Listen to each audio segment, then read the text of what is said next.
Hey everyone, Jonathan here from the Land Method, and welcome to Crushing Land. And today we're going to be talking about due diligence on your land.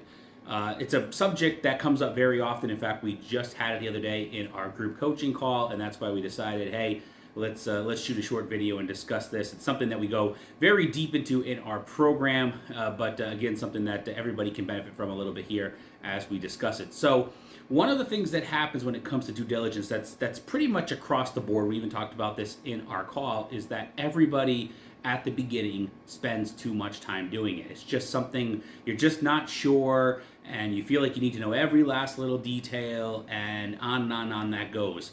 The problem is that you get into that habit, and I know people that have been doing this business for years and years and years, and they're still spending hours per property doing due diligence. The bottom line is you really don't need to be doing that. You need to find the same basic information on every single property. It's really all that there is. You got to find out what it can be. I'm not going to go through the entire list, but you have to basically find out what it can be used for, what it's zoned for. Is there public water or sewer? If there isn't, is there a septic? Is there a well? Is there room for a septic? Has there been a perk test? What kind of road is there? Electricity? Different things like that. Now, the bottom line is when it comes to these different aspects of finding out these things about a property, there's really two places that you can go to get the vast majority of these things answered. One, you can go to the county or the city, whoever is in charge of that, whoever's ordinances it falls under. You can go to them and you can get the information from them. The other thing that you can do, obviously, is you can also look at listings that are for sale or have sold in that area, like literally right nearby, houses or land, and you can see what information you're pulling up from those listings regarding those properties. So, for example, if you go onto Zillow or something like that, and you have a piece of vacant land right here, and there's a house here, and there's a house here, and there's a house here for sale, and they all have public water and sewer, then there's public water and sewer available on that street. Now, again, the city or county would be able to tell you that same information as well.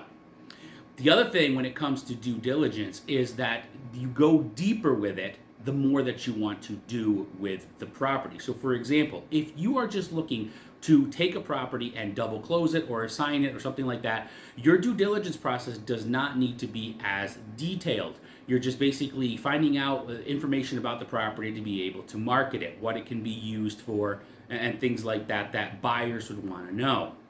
But let's say now you're thinking about me, and maybe I want to purchase this piece of property. So now you're tying up your money. Again, in our course, we discussed different situations where you could use an assignment when you double close, when you buy it outright. So if you're getting to the point now of saying, I might consider buying this outright because it really makes sense, then your due diligence process might become a little bit deeper. You're really kind of checking off all the boxes because now you're tying up your own money at this point, right? With the double close, with the assignment, you might be tying up your money, but only for a few moments. Whereas if you're buying it outright and planning on selling it down the line or for a better price or marketing it at a higher value and whatever it may be, now you are tying up your own funds. So you want to make sure that your due diligence and everything that you have there checks out and is in the right order.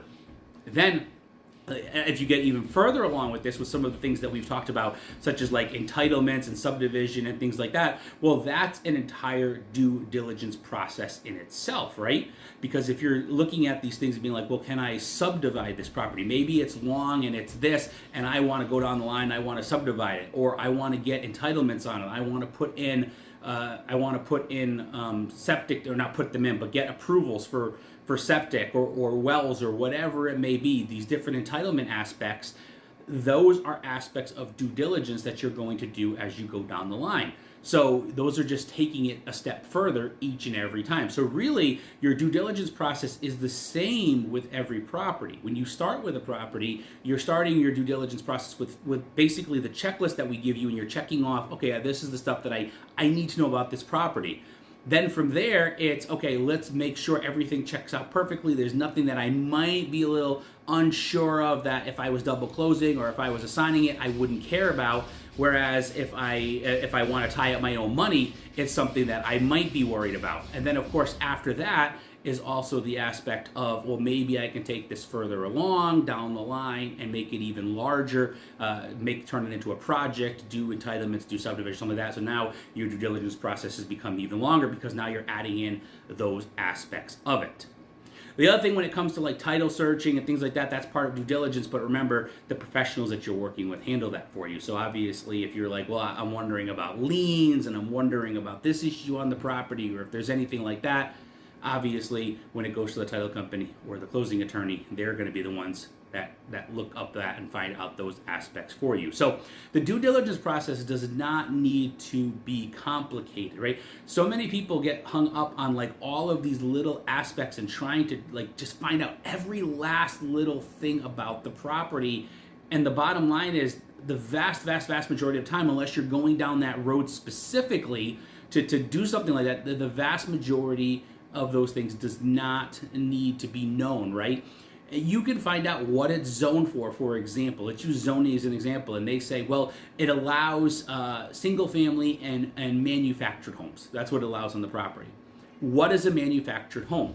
That really depends on the area, right? Every area is different about that. So to sit there and try to be like, well, you can bring in a mobile home that's from 2021, but you can't bring in a mobile home from 1986, that may be true, it may not be. And some people get so far along with that they just try to get all of these details, and it really doesn't matter. Yes, you may have a buyer that comes along and asks you very specifically, can I put on a mobile home from 1986 on this property? And if you don't know the answer, you just tell them, I don't know about that one specifically. Yes, the property allows mobile homes. If you have a question about your specific mobile home, then you should contact the county directly or the city or whoever it may be and ask them.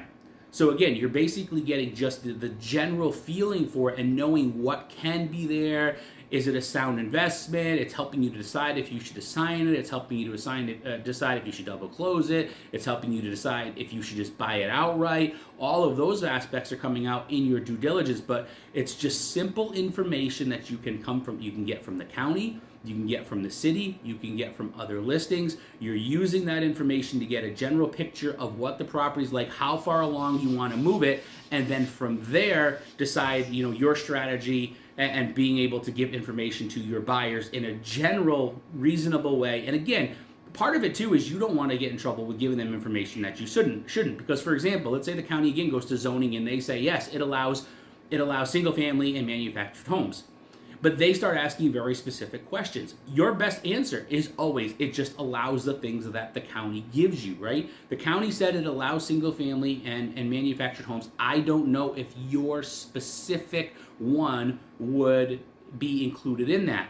People have asked about making homes out of shipping containers. People have asked about making homes out of tires. I've heard all of these different things, and these people come along and they ask, and my answer is always talk to the county. Why? Because the county says it allows these type of things. It allows single family, it allows manufactured. I don't know where your specific thing fits in, and I don't want to give you an answer because I don't want you to come back and sue me and say you told me I could do something. No, I gave you what the county told me for the zoning, what I found in my due diligence, and now you can take that information and you can run with it if you have something very specific. So again, when it comes to the due diligence process, you don't have to blow this thing up and spend hours and hours and hours and hours and hours trying to figure out every last little detail.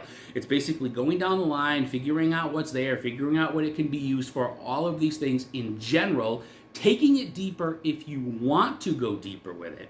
If you want to go deeper with it. If you're looking to go deeper with something like I said, like subdivisions or entitlements or something like that. If you don't, then you don't even go that far. You stop. And then from there, using that information, you pass that along to your potential buyer. And if they have very specific, generalized questions on it, you let them do that themselves. It's the safest route for you. It saves you time, and most of your buyers are not going to be that general anyway. So for the masses of people, it's going to be sufficient. So again, thanks for joining us on this episode of Crushing Land, and we'll catch you next time.